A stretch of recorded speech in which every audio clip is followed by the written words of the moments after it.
This is episode 18 of Full Throttle, the Presidio Group's automotive industry podcast. I'm your host, Jason Stein, Presidio's managing director. On a monthly basis, Full Throttle serves as the industry's meeting point for great conversations with leaders across the automotive world.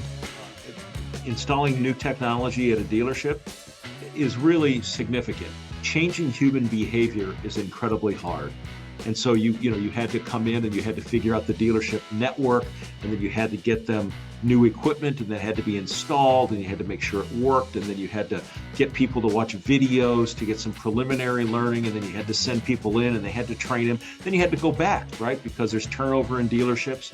And that just, that process of change is so significant.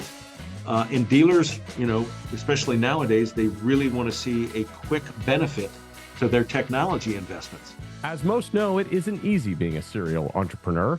There are the ups and downs of identifying the need for a hole in the wall versus designing the drill that will fix it. Jim Roche, founder and CEO of WarrCloud, knows the process and understands the dynamic. He's discovering his own method for solving problems. And it all started with a stack of paper in a dealership. Warranty processing, after all, isn't new, but the process of handling those claims was a world ripe for disruption. Jim knows disruption, having spent time working on the solutions provided by the X-Time team before it was acquired by Cox Automotive.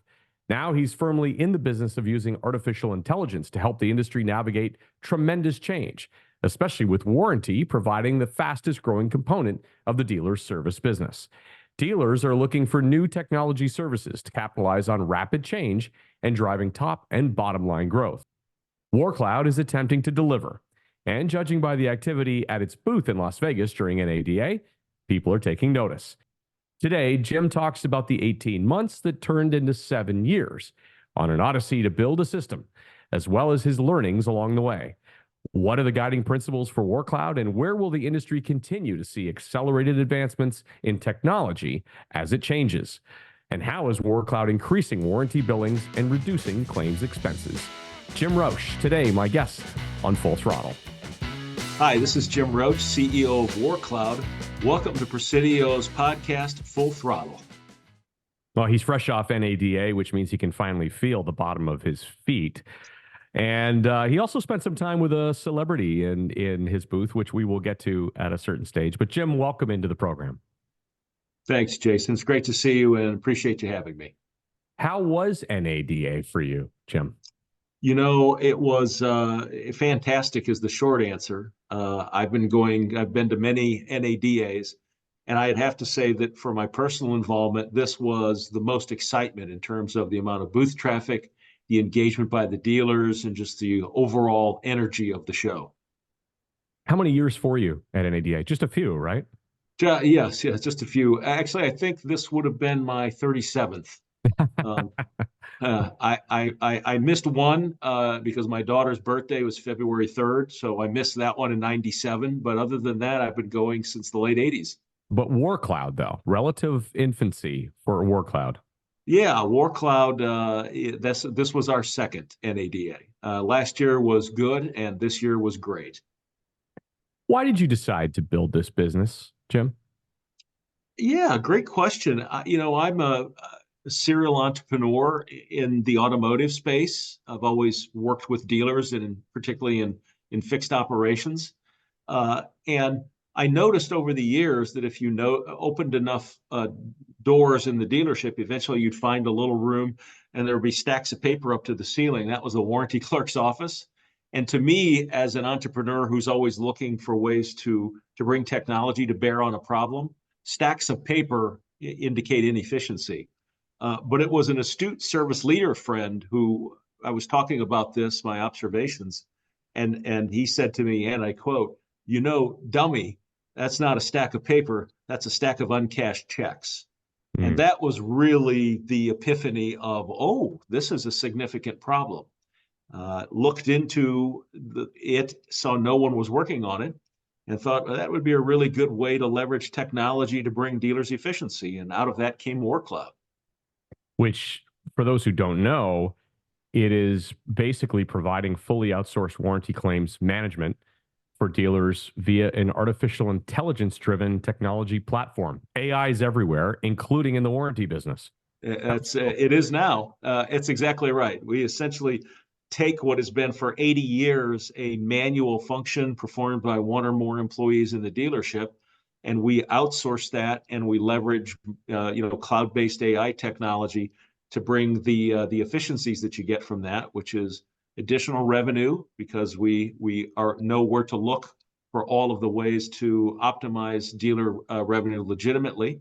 We reduce the cost of claims processing by over 50% because we're leveraging technology. We improve cash flow because claims get paid within 24 hours. And we improve all the standard dashboard metrics that the OEM have on the dealer. So it's wonderful because last time I checked, nobody ever got fired for faster, better, cheaper. Yeah, that's right. And most might not know that your earlier career was spent with the X-Time team. What did you learn there that you're applying now? Gosh, well, it's sort of an anti-learning, if you will. So Xtime was a great experience. I joined Xtime when it was a smaller Silicon Valley startup, and then eventually, as I think most know, it was acquired and still is a part of Cox Automotive. Um, but what I observed with Xtime, as wonderful experience as that was that the installation burden on installing new technology at a dealership is really significant. Changing human behavior is incredibly hard.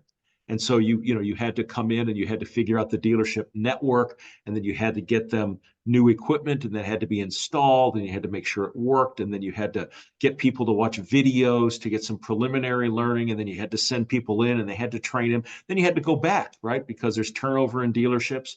And that just that process of change is so significant, and dealers, especially nowadays, they really want to see a quick benefit to their technology investments. Well, I brought all of those learnings to WarrCloud. WarrCloud as an outsource doesn't need any of that. It's a relatively light implementation. We need some credentials. We need to have a couple conversations with the dealership, but we do all the work, and then very quickly the dealership is up and running. So that was one of many learnings from Xtime and Cox. And how did you make decisions around, let's say, your go-to-market strategy? In other words, direct sales versus distributor. Yeah, so I mean, that comes from having done this for over 30 years across multiple companies. But at its heart, the dealership business is still a relationship business, and you can find people who will work for you as an agent or a contractor who have relationships with dealers, but you're one of many things that they represent. I've always felt that having a direct sales force that knows your product, knows your company, and has those dealer relationships is the best way to build dealership volume quickly. And so we've invested in a number of people who have that expertise in those relationships, and so far it's working out wonderfully. And what are the guiding principles that you're using to build the company or that you use to build the company? Well, I've got a variety of, let's call them management sayings, that I tell my team all the time, just in terms of how we want to operate the company. The first, and one that always makes me smile, I heard this from Keith Jezik, who used to be the president of Cox Automotive.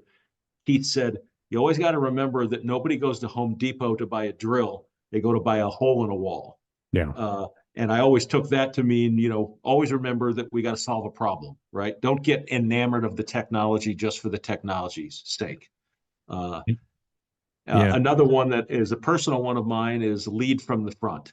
I love to be out talking to customers. I love to be in the marketplace. I loved meeting all the people at NADA because that's how you stay in touch with the reality of what's happening on the ground and at the dealership, and that helps you inform how you lead your company. So lead from the front. Um, Another one, I think it was Woodrow Wilson, maybe it was Calvin Coolidge, one of our former presidents. They said it was a long saying, but the essence of it is that persistence and determination alone are omnipotent. In other words, don't give up. If after you analyze something objectively, if it looks to be the right thing, keep going, because eventually you will get it right and you will reap the benefits of those things. So that's a couple things that I sort of try and instill in the team. That technology startups are not for the faint of heart, but keeping those principles in mind help us deliver great product and good customer service. Faint of heart, not for the faint of heart. What are you learning, or have you learned on this journey that maybe is has been unexpected? Gosh, um, And every entrepreneur goes through a that cycle of feeling that they have the great product, and then it's the valleys and the troughs. I tell you the thing that was so I had the idea over a number of years. We incorporated WarrCloud in 2014, and we expected to take 12 to 18 months to build it. Um, and it took 7 years. Hmm. So that was certainly the unexpected. It's deceptively simple to describe. It's actually very, very complex to stand up a technology solution. Um, but sometimes ignorance is bliss. So we kept at it. We were persistent. We built it, and we came to market in 2021. And happily, it's really seeming like it's one of those right idea, right time kind of products. So pretty happy about that. But that was certainly one of the unexpected. Nobody built Yeah. something for 7 years. And how many iterations do you expect that you'll go through in the next 7 years? Oh, I mean, it's a cloud-based, it's a SaaS system. So it's constantly iterating. It's not like, the days where, you did version 1, version 2, version 3. We have multiple versions every week, that mostly invisible to the customer because we're using it internally. It's an outsource.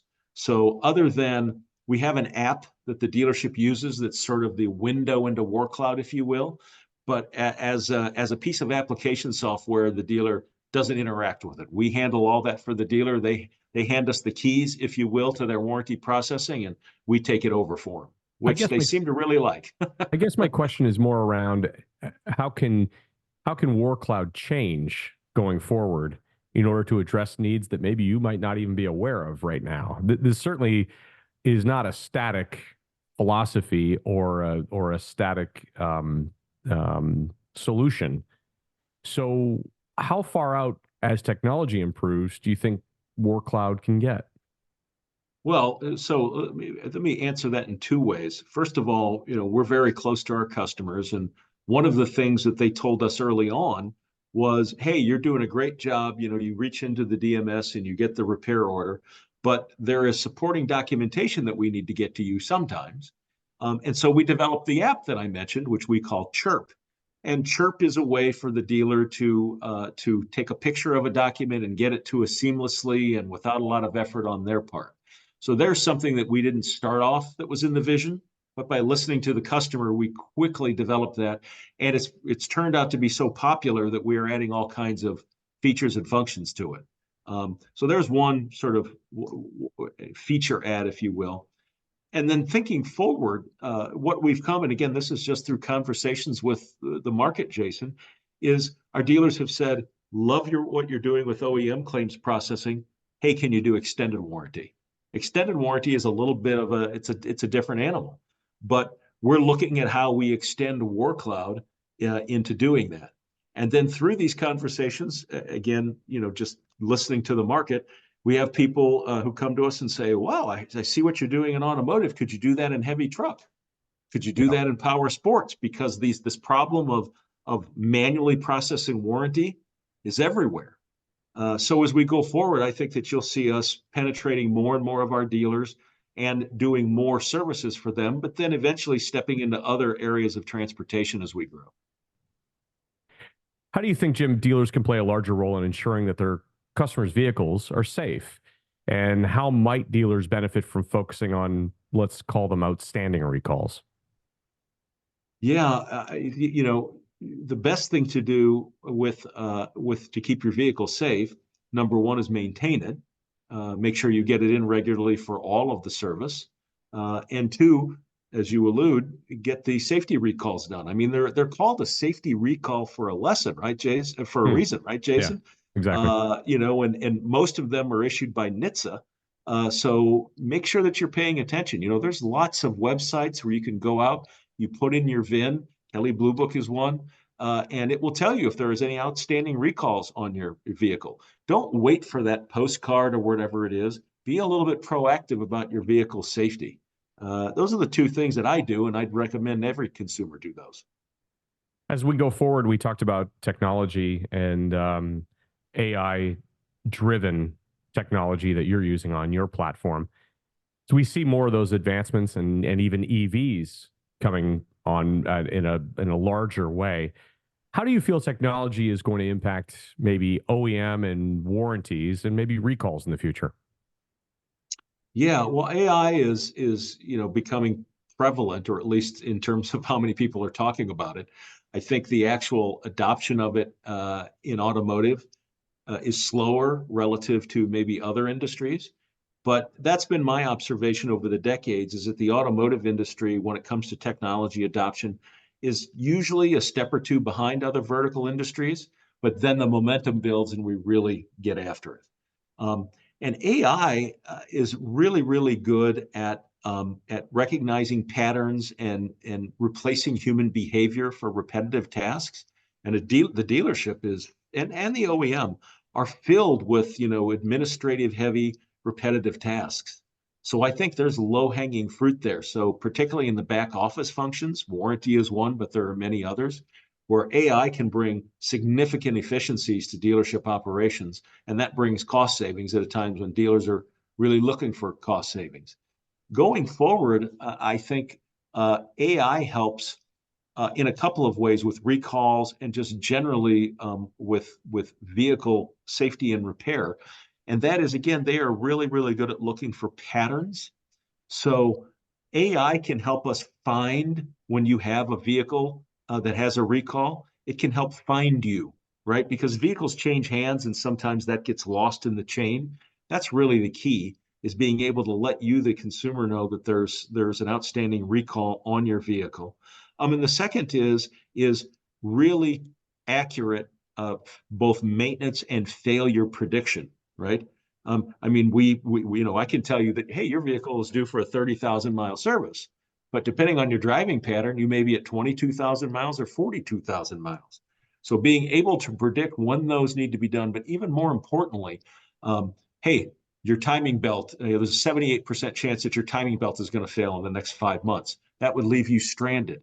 AI is really going to be really, really good at helping predict those so that we can be proactive. There's less accidents, there's less people stranded on the side of the road.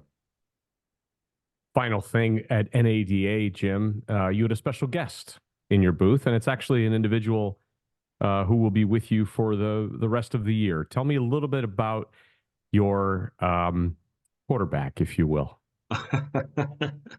Well, thank you for asking. Yes, we've partnered with legendary quarterback Kurt Warner. He was in our booth at Super NADA for Bowl two winning. hours. Yeah. Mm-hmm. He was signing footballs. We did we videoed a little interview with him, and so the audience may know, not only is he legendary quarterback, Super Bowl winner, but he's also still provides NFL color commentary. Had a movie made about his life a couple of years ago, and he was the NADA keynote speaker on Sunday. So he's been right in front of a dealer audience, and he's a wonderful man, just a delight, really great attitude, obviously a winner attitude. Um, he's very philanthropic, so he has a lot of charities that he's involved in. And as we go through 2024, he's just working with us on motivation, focus on quality, focus on winning. And he'll be speaking to our customers and the rest of the market as we go throughout 2024, just on his views on that. Really, really exciting. That is great. Congratulations on that. Thank and you. that partnership. And congratulations on a great NADA. I know that relative to your first NADA, you were, well, let's just say you scored a touchdown a few times. I saw what you did there. Yeah. Yeah, our booth traffic and our interest in WarrCloud was up about 300% year over year, which is just fantastic. And again, kind of WarrCloud sort of feeling like one of those right idea at the right time things. Sorry I didn't get to say hello to you, but as you know, I saw some of the other team from Presidio, and that's always an eye-opening conversation. And I'd love to hear your guys' insights on what's happening in the market. Yeah, we appreciate hearing your insights today on the program. Thank you for being a guest, and I know that we'll talk again soon, Jim. Jason, it's great to see you. Thank you. Thank you. Thanks again to my guest, Jim Roche of WarrCloud, and thanks for listening to Full Throttle. Come back to us later in the month for our next interview on this platform. Email me with suggestions, jstein@thepresidiogroup.com, or go to the website, thepresidiogroup.com. Follow us as well on LinkedIn. Thanks again for listening to the program. We'll see you next time.